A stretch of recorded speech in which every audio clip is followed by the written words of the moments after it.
Hello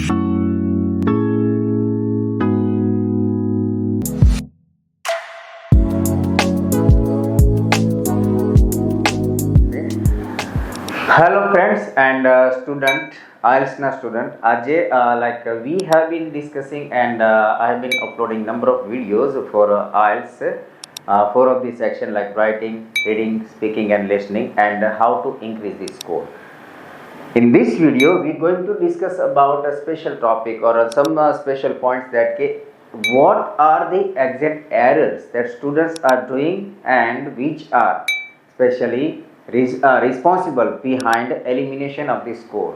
કે એવી કઈ ભૂલો છે કે જેનાથી સ્ટુડન્ટનો સ્કોર કપાય છે. આપણે આ always there is A point that કે કોઈ પણ વસ્તુ શીખતા હોય એ પ્રેઝન્ટેશનનો હોય છે તો એ સમયે બંને સાઈડ જોવું પડે. We have to check both side of the coin. આપણે પોઝિટિવ પાર્ટ જોયો કે એવું તો શું કરીએ કે આપણો સ્કોર પ્લસ થશે, બટ આજના આ વિડીયોમાં આપણે એ જોવાનું છે કે એવી રીતે કઈ મિસ્ટેક્સ આપણાથી નોવિંગલી ઓર અનનોવિંગલી થઈ જાય છે, જાણતા કે અજાણતે એવી કઈ કઈ ભૂલો થાય છે જેનાથી આપણો સ્કોર કપાઈ જાય છે. So without wasting time let's move straight away the most common errors in IELTS examination, કે જ્યાં આપણે ચારે ચાર સેક્શનની કોમન એરર જોઈશું કે સ્પીકિંગ પાર્ટમાં એવી રીતે શું ભૂલો કરીએ છીએ કે સ્કોર કપાય, રાઇટિંગમાં એ કઈ એરર્સ થઈ જાય છે કે સ્કોર કપાઈ જાય છે, speaking like listening as well as our reading part. તો let's start with the speaking part કે સ્પીકિંગમાં એવું શું કરીએ છીએ આપણે કે એવી કઈ ભૂલો જાણતા અજાણતા થઈ જાય છે કે આપણો સ્કોર કપાઈ જાય છે. So let's start with the speaking section. Most of the students મેં એવરેજ સ્કોર જોયેલા છે કે ઘણા બધા સ્ટુડન્ટના listening and રીડિંગમાં 7, 7.5, 8 or even perfect 9 હોય છે.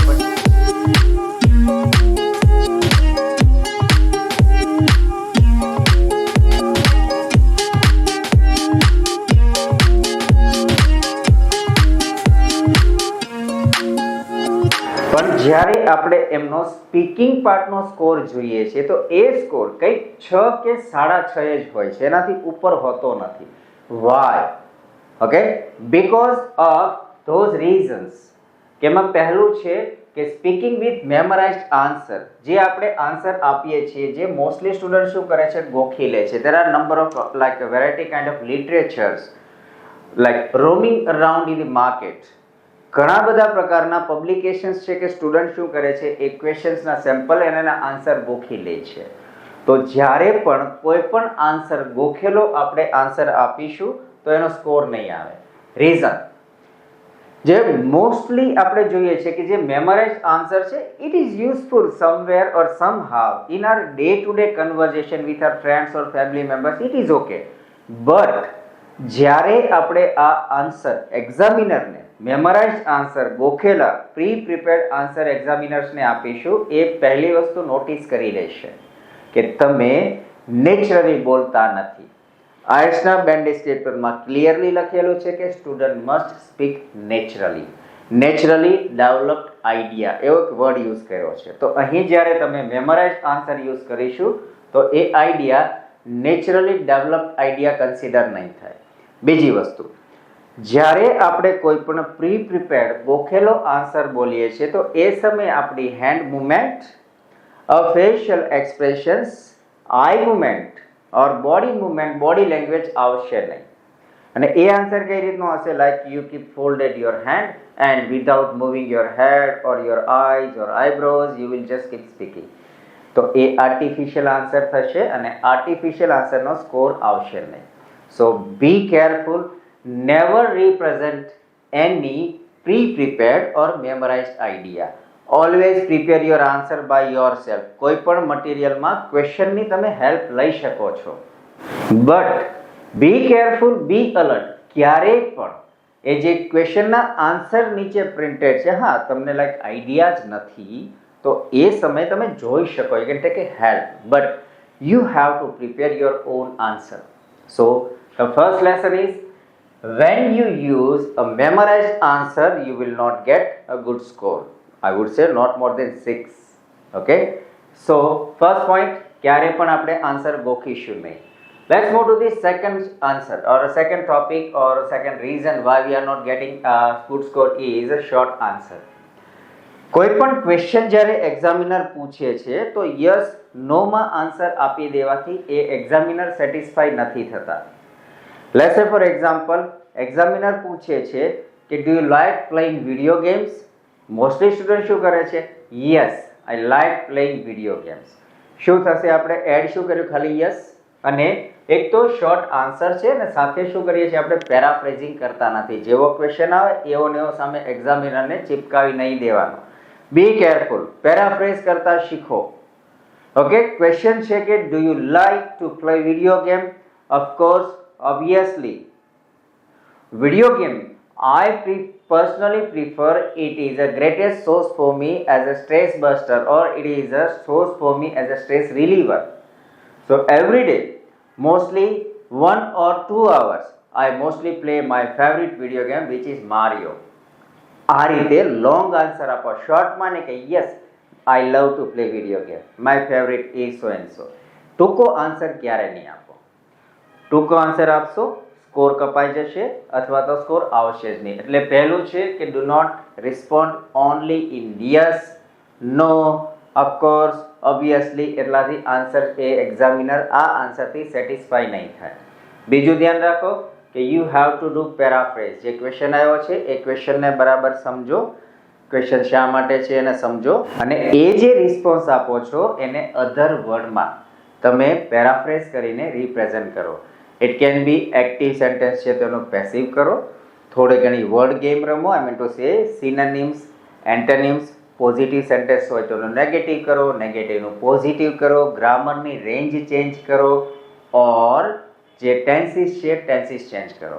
ડાયરેક્ટ ઇનડાયરેક્ટ છે આ મીન્સ કે કાઇન્ડ ઓફ વેઝ, આ અલગ અલગ વેઝ છે પેરાફ્રેઝિંગ કરવાનો. તો પેરાફ્રેઝિંગ સ્કિલ શીખો એન્ડ આન્સરને જેન્યુઅનલી જેટલા ટોપિક છે અંદર એ સેટિસ્ફાય કરો. કે ક્વેશ્ચન પૂછ્યો છે કે do you like to play video game? Yes I love to play video game એમ નહીં. તમે વિડીયો ગેમ ક્યાં, ક્યારે, કેટલો સમય, કયા પ્રકારની, કયા ગેજેટમાં, on mobile or laptop or on computer, આ બધું જ સ્પેસિફાય કરો. તો ને તો જ એક્ઝામિનર સેટિસ્ફાય થશે અને તમને ફૂલ સ્કોર આપશે. So that was the second. Let's move to the third part. Mostly ઘણા સ્ટુડન્ટને એવું થાય છે કે વી આર યુઝિંગ ફિલર્સ.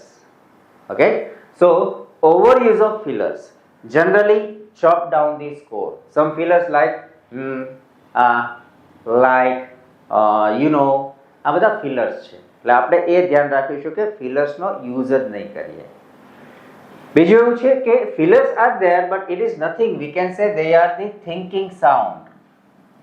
ઇંગ્લિશમાં આપણે જોઈએ તો કંઈ નથી. They are the thinking sound. જે આપણે વિચારતા હોઈએ તો એક વિચારનો અવાજ છે, થિંકિંગ સાઉન્ડ છે. It is naturally language but mostly in Gujarati the thinking sound is a. જ્યારે પણ સ્ટુડન્ટ વિચારતા હોય અથવા તમે વિચારો છો તો ત્યારે સાઉન્ડ આપણે નીકળશે like there are so many things so it sounds like article a.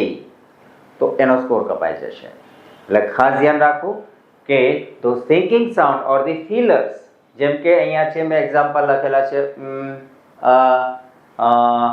like you know, આવા ફિલર્સ બને એટલા અવોઇડ કરીએ. અને આઈ વુડ સે પર્સનલી કે ફિલર્સ યુઝ જ ના કરો, જરૂર નથી. કારણ કે ફિલર્સ યુઝ કરો it shows that you are less confident, you are not having a proper knowledge. And third is કે તમારી પાસે પ્રોપર સેન્ટેન્સીસ ઓર વોકેબ્યુલરી નથી. એના માટે કંઈક તમે આવી રીતના થિંકિંગ સાઉન્ડ યુઝ કરી રહ્યા છો. એટલે બી કેરફુલ. ક્યારે પણ આપણે ફિલર્સનો ઓવર યુઝ નહીં કરીએ. ઓકે, સિમ્પલ પોઈન્ટ છે પણ બહુ જ કામનો છે. So alert and be careful. Last but not the least and the most important obviously that is not using a range of grammar and a range of vocabulary. Okay, mostly student શું કરે છે કે grammar તો use કરે છે અથવા તો સમજો સમહાવ પ્રેક્ટિસ થઈને એક્યુરેસી ઇન ગ્રામર મેન્ટેન કરી લે છે. કે મીન્સ કે ભૂલો નથી આવતી, basic grammar and everything. But once you have an accuracy in your grammatical range, second part comes is a range. ગ્રામરમાં એક્યુરેસી પછી બીજું જે છે variety of grammar means we are going to use the simple sentences, the compound sentences and the complex, and if you can use the extreme complex sentences.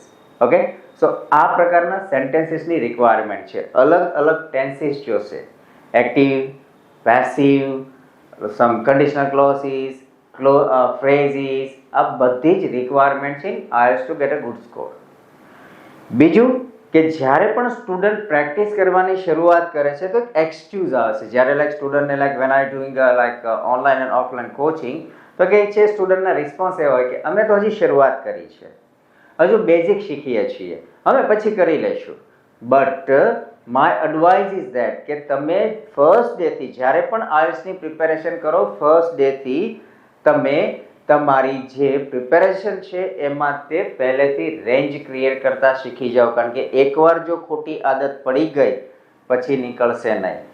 Reason, તમે જ્યારે practice કરશો ત્યારે તમે કાઇન્ડ ઓફ કન્જક્શન્સ વાપરશો, active passive structure કરશો, બધું છે. But જ્યારે રિયલ ટેસ્ટમાં in front of the examiner બેસશો, તમારું જેવું નેચર છે એ આવીને ઊભું રહેશે, બીજું બધું ભૂલાઈ જશે. એટલે પહેલેથી જ પ્રેક્ટિસ કરો. આપણે ગુજરાતીમાં કહેવાય છે ને કે પાકા ઘડે કાંઠા ના ચડે. એટલે કે એકવાર જો ખોટી આદત પડી ગઈ પછી ચેન્જ નહીં થાય, તો પહેલેથી જ તમે ગ્રામરમાં રેન્જ ક્રિએટ કરો. જ્યારે પણ સ્પીકિંગ પ્રેક્ટિસ કરો છો તો અલગ અલગ ટેન્સીસ, સપોઝ કે કોઈ પાસ્ટનો ટોપિક છે, તમારી પાસે ક્વેશ્ચન છે લેસે ફોર એક્ઝામ્પલ, તો પાસ્ટના એ ટોપિકમાં સિમ્પલ પાસ્ટ યુઝ કરો, પરફેક્ટ કરો, કન્ટિન્યુઅસ કરો. એ રીતે અલગ અલગ ટેન્સીસ યુઝ કરતા શીખો. વર્ડ જે છે મીન્સ કે IELTSમાં વોકેબ્યુલરી પણ જોઈએ છે, તો અલગ અલગ વર્ડના પોસિબલ સિનોનિમ્સ પણ પ્રિપેર કરતા શીખો, જેથી તમારું પેરાફ્રેઝ પણ થશે. જો વોકેબ્યુલરી સરખી આવડતી હશે, topic related and possible synonyms કરી શકતા હશો, તો તમારો જે પેરાફ્રેઝિંગનો પોઈન્ટ છે એ પણ ક્લિયર થઈ જશે ઓટોમેટિકલી. બટ ફર્સ્ટ ડેથી તે જ્યારે પણ IELTS પ્રિપેર કરવાની શરૂ કરો ત્યારથી રેન્જ ઓફ ગ્રામર પર ફોકસ કરો. Second is the vocabulary. IELTS is looking for variety of vocabulary, not specifically synonyms. આ એક મિસકન્સેપ્ટ છે બધા સ્ટુડન્ટમાં કે વેરાયટી ઓફ વોકેબ એટલે શું, તો કંઈ નથી. સિનોનિમ્સ નહીં, ખાલી સમાનાર્થી એ વોકેબ્યુલરીની રિક્વાયરમેન્ટ પૂરી નથી કરતું. What we need synonyms and antonyms as well. સમાનાર્થી, વિરોધાર્થી જોશે, plus variety of noun, verb, adverbs, adjectives, gerund, participles, આ બધા જ વેરાયટી ઓફ વર્ડ જોશે. ઓકે, સો વોકેબ્યુલરીમાં પણ ધ્યાન આપો. એકની એક વોકેબ રિપીટ ના થાય. રિપીટ કરો તો ક્યાંક એડજેક્ટિવ્સ વાપરો, ક્યાંક એડવર્બ્સ યુઝ કરો, જીરન્ડ યુઝ કરો, પાર્ટિસિપલ્સ યુઝ કરો. એનાથી તમારો સ્કોર પ્લસ થશે. So those are the basic errors જે mostly I would say 80% of student in IELTS repeating the same error, અને એના લીધે IELTSમાં સ્કોર નથી આપતો. અને આપણે પછી બ્લેમ કરીએ છીએ IELTSને કે IELTS વાળા સ્કોર નથી આપતા, IELTS વાળા પૈસા બનાવે છે, 3-3, 4-4 વખત ટેસ્ટ આપીએ તો અને તો જ આપણને રિઝલ્ટ આપે. But that is not a true, it's not a genuine, it is myth. Reality is that we are not focusing on the basic requirements of IELTS. So first is when we use a memorized answer, score નહીં આવે. Second, જ્યારે પણ short answer આપીશું score નહીં આવે. Third, જ્યારે પણ feelers, number of ઢગલો ફિલર્સ આવું ચાલુ કરશું સ્કોર નહીં આવે. અને ફોર્થ, જો variety of grammar, range of grammar and range of vocabulary use નહીં કરીએ તો સ્કોર નહીં આવે. સો બી કેરફુલ. આ 4 પોઈન્ટ તમારા મગજમાં ફિક્સ કરી દો કે આટલી એરર તો કરીશું જ નહીં. And then I will let you know in next video હું કહીશ કે કઈ એરર હજુ પણ થઈ શકે છે.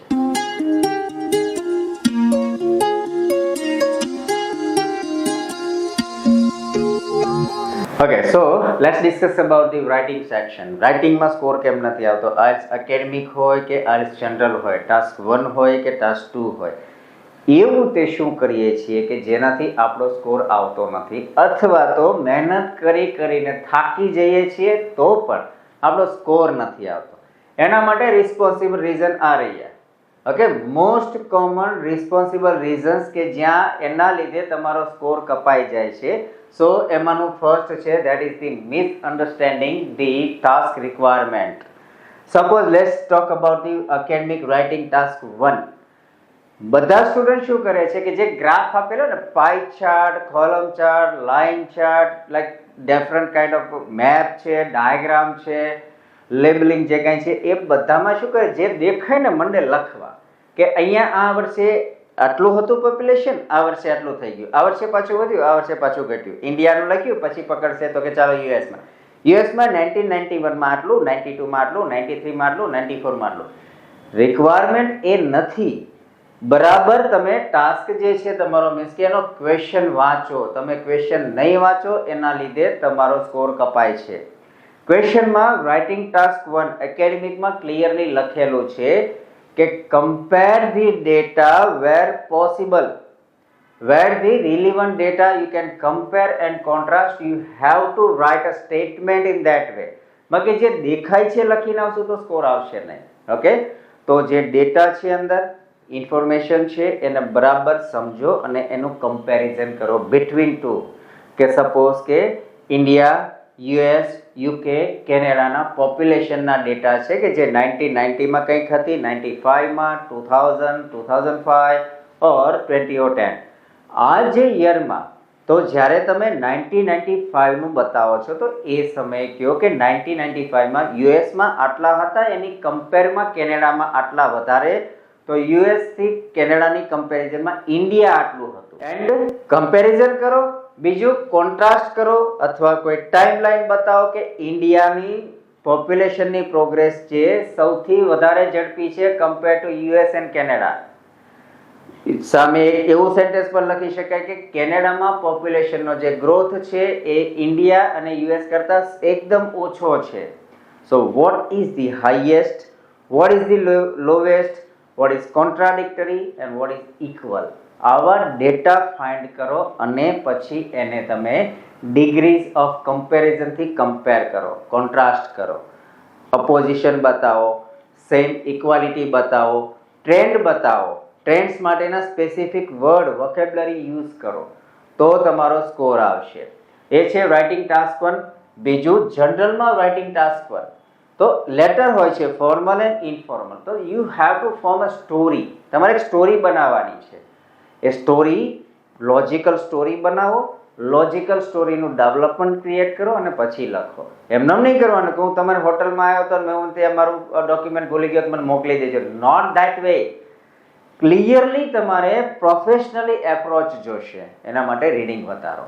Okay, and writing task 2 as obvious academic કે જનરલ બંનેમાં સરખા જ આવે છે. તો ક્વેશ્ચન બરાબર સમજો. મોસ્ટલી સ્ટુડન્ટ અહીંયા શું કરશે, ઉતાવળ, ખબર નહીં કેટલી ઉતાવળ છે સ્ટુડન્ટને, થોડો ઘણો સમજ્યો ના સમજ્યો મંડશે લખવા પૂરો કરી દેશે. એનાથી ક્યારેક એવું બને છે ઓર ક્યારેક તો ને આવું છે, મોટા ભાગના ક્વેશ્ચનમાં થોડું ઘણું ટ્વિસ્ટ હોય છે એટલે તમારા ઓફ ટોપિક જવાના ચાન્સીસ બહુ હાઈ છે. ક્વેશ્ચન વાંચો. તમારી પાસે 40 મિનિટ છે and ample amount of time to write just 250 words. 40 મિનિટમાં 250 વર્ડ્સ જ લખવાના છે. તો ક્વેશ્ચન જે આપેલો છે પહેલું કામ એને શાંતિથી વાંચો. એક્ઝેક્ટ શું ટોપિક છે, કયા ટાઈપનો ક્વેશ્ચન છે, લાઈક 2 પાર્ટ ક્વેશ્ચન છે, અગ્રી ડિસઅગ્રી છે, પ્રોબ્લેમ સોલ્યુશન છે, વેઇટ ઓવરવેઇટ છે. પહેલા તો સ્ટ્રક્ચર જુઓ, ટાઈપ ઓફ ક્વેશ્ચન, પછી ટોપિક જુઓ. વાંચો જ્યાં સુધી તમને એ એક્ઝેક્ટલી ટોપિક શું છે ખબર નથી પડતી. Keep reading the question. 5 minute કાઢો એમાં.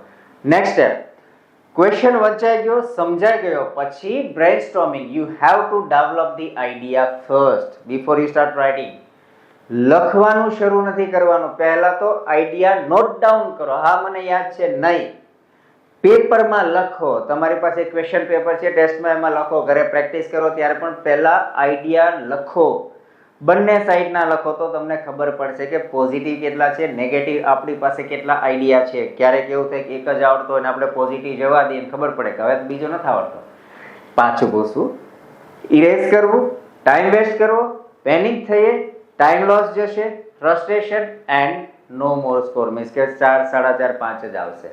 એટલે before you start writing your essay, you have to plan your essay perfectly. First read the question properly, understand the topic, understand the type of the question. Brainstorming means develop your idea first and then start writing from paraphrasing.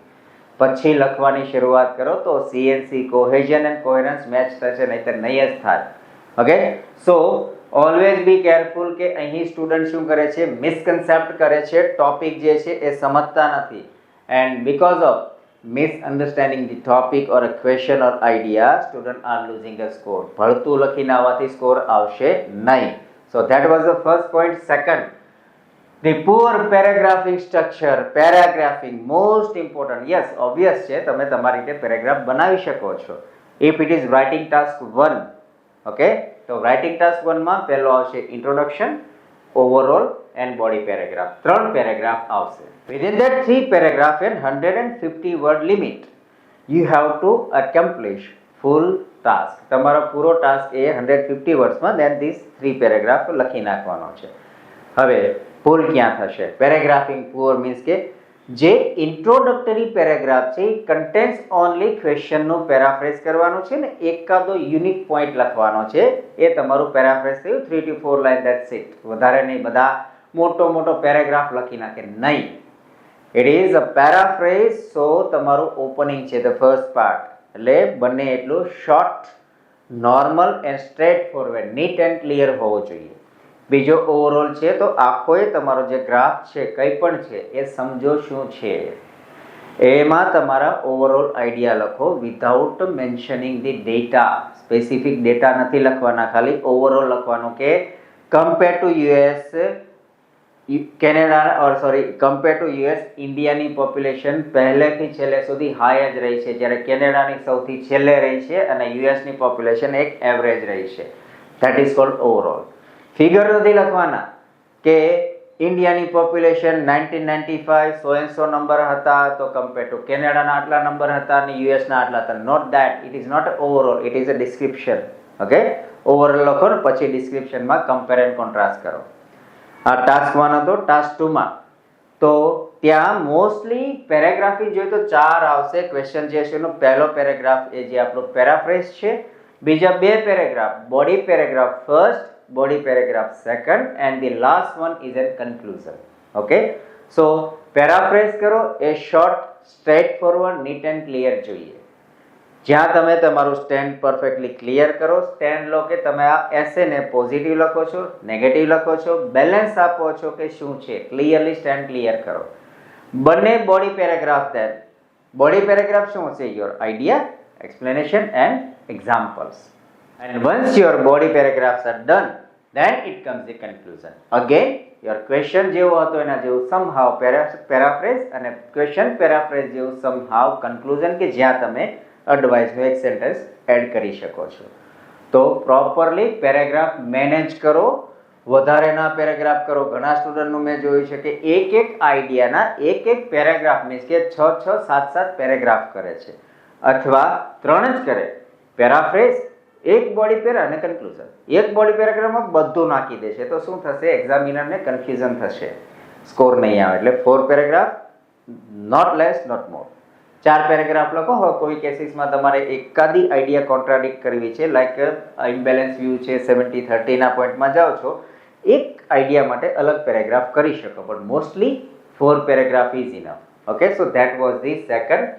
Now let's move to the third. And personally I would સે કે આ જે topic છે એ mostly student error કરે છે, and that is nothing but over complicated language. શરૂઆત કરશે આઇલ્સની, practice કરશે શરૂ, થોડું ઘણું શીખશે. જે ઇન્સ્ટ્રક્ટર છે, એવું નથી કહેતો કે બધા ઇન્સ્ટ્રક્ટર બધા સલાહ સાચી જ આપતા, પણ પ્રોબ્લેમ ક્યાં થાય છે? સ્ટુડન્ટને એક તો ટ્રસ્ટ નથી રહેતો, બીજું બહુ ઉતાવળ થઈ જાય છે. એના લીધે ભળતા મટીરિયલ લેશે, ક્યાંકથી ફોર્મેટ લેશે ફિક્સ, કોઈ જગ્યાએથી ફિક્સ સ્ટ્રક્ચર લઈ આવશે, and heavy fancy vocabulary and heavy fancy ideas use કરશે. એવા વર્ડ્સ યુઝ કરે સ્ટુડન્ટ કે જેને ખબર નથી હોતી કે આનો મિનિંગ શું થાય છે, બટ નાખી દે. કેમ? તો કે કોમ્પ્લેક્સ વોકેબ્યુલરી યુઝ કરીએ તો સ્કોર આવે નહીં, સ્કોર કપાઈ જશે. સો બી કેરફુલ. જ્યારે પણ તમારી લેંગ્વેજ તમે યુઝ કરો છો તો use it simple way. Complexion ક્યાં જોશે આપણે? Complexion we need in a sentence, in grammar, not in terms of our language. Language must be simple. Language ને બને એટલી સિમ્પલ રાખો, સ્ટ્રેટ ફોરવર્ડ રાખો યોર આઈડિયાઝ, તો રીડર સારી રીતે સમજી શકે. કોમ્પ્લેક્સ પેટર્ન યુઝ કરવાની છે એ ગ્રામરમાં છે. Simple sentence, compound sentence, complex sentence grammatical રેન્જમાં છે, નોટ ઇન યોર આઈડિયા. લેંગ્વેજમાં નહીં. લેંગ્વેજ સીધી સાદી રાખો તો સામેવાળો સમજી શકે. અને કોમ્પ્લેક્સ વર્ડ જે છે વોકેબ્લરીને બરાબર સમજો, because each and every word in every language is nothing but just a specific human emotions છે. એને સમજો. ગમે ત્યાં ગમે તેવો ભળતો વર્ડ નાખી નહીં દેવાનો કે ભાઈ અહીંયા વાંચેલો પેલા સ્ટુડન્ટને એસેમાં આવું હતું મેં લખી નાખી દીધું, એને લખેલું હતું મેં લખ્યું. નો. વિચારો, સમજો. Think before you use any word. Okay, so do not use any complex language. Use straightforward, simple, neat and clear language. Okay, and the last one common છે word count issue. બહુ મોટું નથી, બટ જ્યારે તમે practice કરો ત્યારે ધ્યાન રાખવાનું છે કે આપણા વર્ડ છે ત્યાં એસેના ઇન્સ્ટ્રક્શન લખેલું છે ક્વેશ્ચન નીચે કે you should write at least 250 words. Okay, what they say, you should write a word use કરે છે એ લોકો at least, not exact. Yeah, not exact but at least, somehow. લગભગ 250 વર્ડ આસપાસ લખવાના છે. that means at least.